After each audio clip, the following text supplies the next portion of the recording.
Kevin Stefanski just exploded on live television. Not over a bad call, not over a missed kick, over a single question. Mary Kay Cabot simply said what every Browns fan's been shouting for weeks. Why is Dillon Gabriel still starting? That one line pierced through months of polite press room chatter. And in that instant, Cleveland's quiet tension detonated. The cameras caught it. Stefanski's jaw tightening, eyes narrowing, voice trembling between anger and panic. This wasn't a coach protecting his quarterback anymore. This was a man defending his pride. Because the Browns aren't just losing games, they're losing belief. An offense stuck in neutral, a locker room split down the middle, and on the sideline, a rookie named Shedeur Sanders waiting, ready, while the season burns in slow motion. Mary Kay didn't create the controversy. She exposed it. Her question ripped open what the organization's been trying to hide. The fans have moved on. The players are restless, and the coach who once looked unshakable now looks afraid to change. What started as a post-game interview turned into a public meltdown, and now the entire NFL is watching a franchise unravel in real time. Because this story isn't just about quarterback stats or play calling. It's about leadership, pride, and the moment a city finally said, enough. And the question hanging over Cleveland tonight isn't if Stefanski will make a change. It's how much damage will be left by the time he finally does. It started with one microphone, one question, and one coach who finally cracked. The Browns had just dropped another winnable game. The kind of flat, lifeless performance that doesn't just hurt the record, it drains the soul out of the fan base. Reporters filed into the press room expecting cliches. Instead, they got a front row seat to a meltdown. Mary Kay Cabot leaned forward and asked the question hanging over the entire city. Why is Dillon Gabriel still starting? Silence. Stefanski blinked once, then twice, before his voice cut through the tension. Sharp, defensive, laced with frustration. His answer wasn't really an answer. He circled around preparation, mumbled about process, and tried to steer the conversation back to generic coach talk. But the moment had already shifted. Everyone in that room could feel it. The mask had slipped. For months, Stefanski had carried himself like a man in control, calm, measured, unbothered. That day, the composure vanished. He wasn't fielding a question. He was fighting for control of the narrative. Because Mary Kay hadn't accused him of anything. She'd exposed everything. Gabriel's struggles were obvious. The offense was predictable. The fans were restless. And his refusal to acknowledge any of it made him look detached from reality. The clip went viral before he even left the podium. Headlines read, Stefanski snaps at reporter. Commentators called it the moment everything changed. It wasn't just another bad presser. It was the spark that lit the fire. By the next morning, talk shows replayed his outburst on loop. Fan forums lit up. Hashtags calling for Shedeur Sanders trended across the country. One question had cracked open the Browns' entire facade. And behind that polite sideline smile, Kevin Stefanski knew the truth. He could dodge the media, but he couldn't dodge what came next. A full-blown quarterback rebellion. Dillon Gabriel wasn't supposed to be the villain in this story. When he first stepped under center, there was hope. Flashes of rhythm, short completions, a sense that maybe this offense could find stability. But stability soon turned into stagnation. Every snap feels predictable, like watching a movie where you already know the ending. Inside the locker room, players notice. Receivers stop running crisp routes because they know the ball isn't coming. Linemen sigh after another check down on 3rd and long. You can feel the frustration simmering beneath every press conference platitude. And yet, Stefanski refuses to pull the trigger. To him, benching Gabriel means admitting he chose wrong. that his system failed to elevate the quarterback he believed in. So he keeps doubling down, hoping consistency will somehow transform mediocrity into magic. But the fans aren't fooled. They've seen enough. They're not angry that Gabriel struggles. They're angry that the coaching staff keeps pretending he doesn't. Because this isn't just a quarterback problem anymore. It's a leadership problem. And every cautious throw, every wasted drive, every empty promise is eroding the one thing Cleveland can't afford to lose again. Every great story has a shadow, the figure everyone talks about but rarely sees. For the Cleveland Browns, that shadow has a name: Shedeur Sanders. He's not the problem. He's the what if, the question haunting every sideline conversation, every sports radio call, every frustrated fan watching another short throw die at the line of scrimmage.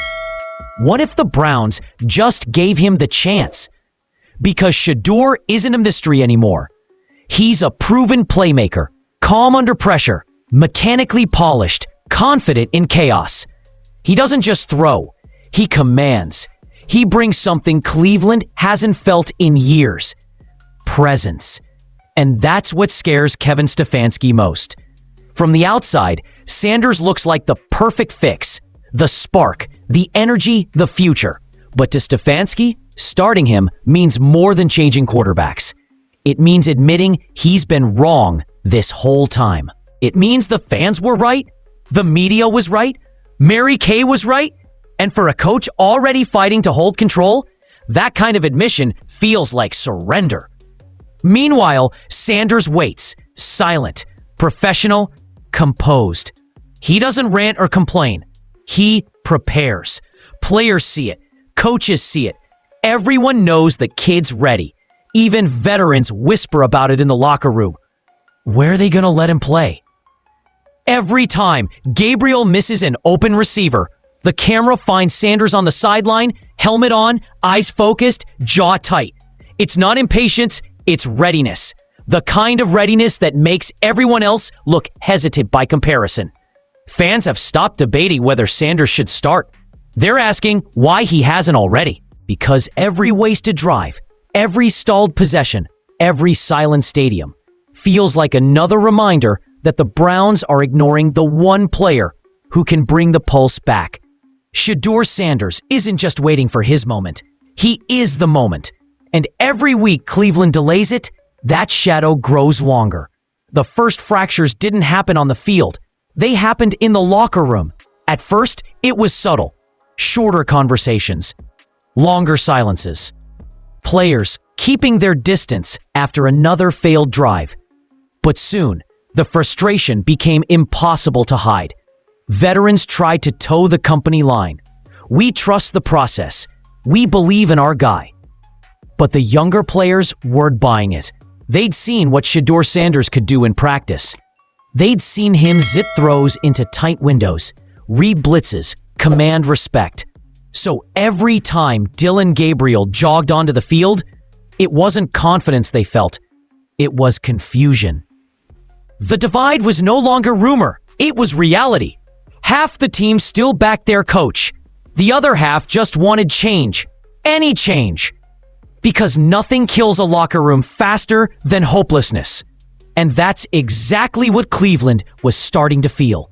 This wasn't about disloyalty or rebellion. It was about urgency, the desperate need for a spark before the season slipped completely out of reach. And every day, Shedeur Sanders stayed on the sideline, that spark burned colder. Kevin Stefanski used to be called the calm coach, the man who never flinched no matter the chaos around him.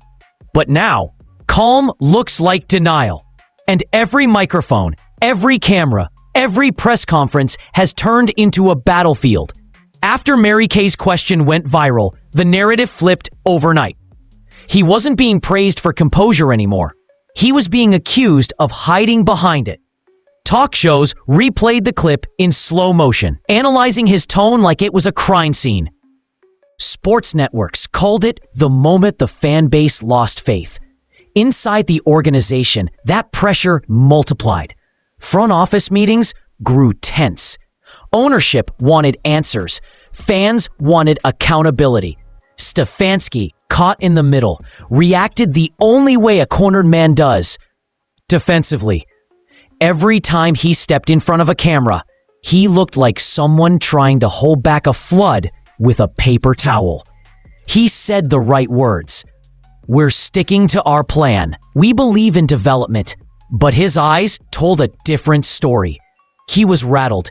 He knew the narrative was slipping out of his control. And then came the hashtag #FireStefanski. It trended across the country within hours. Not because of one loss, but because fans were done with excuses. The $6 ticket scandal, the conservative play calling, the refusal to adapt. It all blended into one message. The city's lost trust in its coach. Even the players noticed.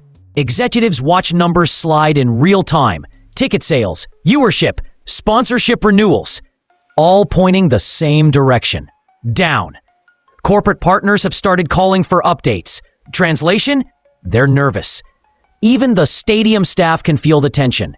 It's hard to sell hot dogs when the crowd is half the size it used to be.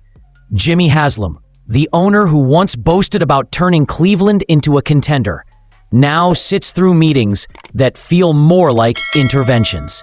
Marketing directors talk about rebuilding fan trust. Finance teams project losses if attendance keeps dropping. And somewhere in those meetings, Stefanski's name always comes up, not as a coach, but as a variable. Meanwhile, the locker room keeps cracking under the pressure.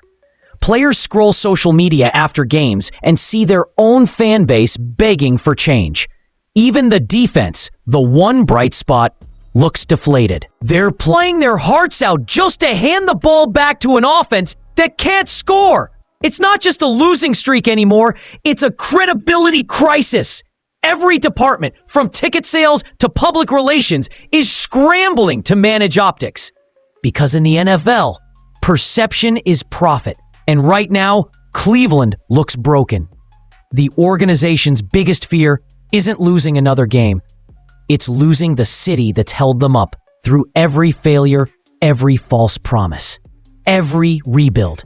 The Browns have reached the point no franchise wants to face, when faith in the product disappears faster than hope for the season. Every franchise reaches a moment that defines it, a fork in the road where playing it safe means losing everything. For the Browns, that moment has arrived. Two paths now stretch before Kevin Stefanski. The first is the one he's already walking. Loyalty to Dillon Gabriel, commitment to the process, belief that stability will somehow fix what everyone can see is broken. It's the comfortable path, predictable, cautious, and doomed. Because the truth is simple. Stability doesn't save you when the foundation itself is cracking. The second path is harder, but it's the only one that leads anywhere new. It means starting Shedeur Sanders. It means risk. It means admitting that the old plan failed. And that's where pride becomes the enemy. Stefanski's reputation was built on control. Measured decisions, calm under fire, emotionless logic. But leadership isn't about control. It's about courage. Right now, courage means change. And change means swallowing every word of coach speak about developmental timelines and sticking to the plan. The city has already chosen its side. Fans chant Sanders' name. Players whisper about it in hallways. Analysts say it out loud on national television. Everyone knows what needs to happen. Everyone, except the man holding the headset. The danger isn't just losing more games. It's losing the locker room. It's losing the belief that this team still has a pulse. Because the longer Stefanski waits, the more it looks like fear, not strategy. He's standing at that fork now. Every camera pointed straight at him. Every headline waiting for his next move. And the question isn't whether he'll make the switch. It's whether he'll make it before it's too late. Because sometimes the only thing riskier than change is refusing to make it. Kevin Stefanski stands at a crossroads, one decision away from either saving his career or watching it collapse in slow motion. Because at this point, there's no mystery left. Everyone knows what's wrong. Everyone knows who can fix it. And every week he delays, the window closes a little more. The Browns have talent everywhere. A defense that fights, receivers begging for the ball, a fan base desperate to believe again. But belief doesn't survive indecision. You can't inspire players to fight for a vision that keeps shifting every Sunday. You can't sell hope when the product looks afraid to take a chance. Starting Shedeur Sanders isn't about headlines or hype. It's about leadership. It's about showing your team that you're willing to act when it matters, even if it means admitting you were wrong, because that's what great coaches do. They don't cling to control. They adapt to reality, and the reality is brutal. Dillon Gabriel isn't the future. The fans know it, the locker room knows it, and deep down, Stefanski probably knows it too. If he keeps ignoring it, the season won't just slip away. It'll unravel piece by piece. The locker room will fracture. The fan base will turn apathy into protest. And ownership, watching revenue and reputation bleed out, will make the decision for him. Cleveland can't afford another lost year. Not when the fix is standing 10 feet away, ready to lead. Sanders isn't a miracle. He's momentum. And momentum is all this team needs to remember who they are. So now it comes down to this: adapt or perish. Because in the modern NFL, stubbornness isn't loyalty, it's suicide. And if Kevin Stefanski doesn't make the change soon, someone else will. What happens next will define not just his career, but the future of the entire Cleveland Browns franchise. Kevin Stefanski's entire season now balances on one decision. Every excuse, every press conference deflection, every "we're sticking to the plan" has led him right here. Because everyone sees it now. The fans, the locker room, even the analysts who once defended him. This isn't about patience anymore. It's about courage. Cleveland's roster isn't broken. The defense is elite. The receivers are open. The energy is waiting to ignite. All they're missing is belief. And belief starts at quarterback. Every Sunday, that sideline camera pans across Shedeur Sanders. Helmet on, eyes locked, body still. He's not sulking. He's waiting. Waiting for the moment the coach finally chooses the future instead of clinging to the past. That's what this decision really means. If Stefanski starts Sanders, he admits he misjudged Gabriel. He admits he's human. But he also proves he's a leader. Because leadership isn't about never being wrong. It's about being brave enough to correct it. Keep Gabriel. And the message is simple. Pride matters more than progress. Make the switch, and you tell an entire city that you still believe in possibility, that you still want to win, that you're done surviving and ready to fight. Cleveland's been waiting for that signal. The players need it. The fans deserve it. And the franchise may not survive another month without it. Adapt or perish, that's the choice. Because the modern NFL doesn't wait for anyone. It rewards the bold and forgets the stubborn. So the question isn't whether Shedeur Sanders is ready. It's whether Kevin Stefanski is. And if he isn't, the city that once cheered his name will write the ending for him. One empty seat, one quiet Sunday at a time.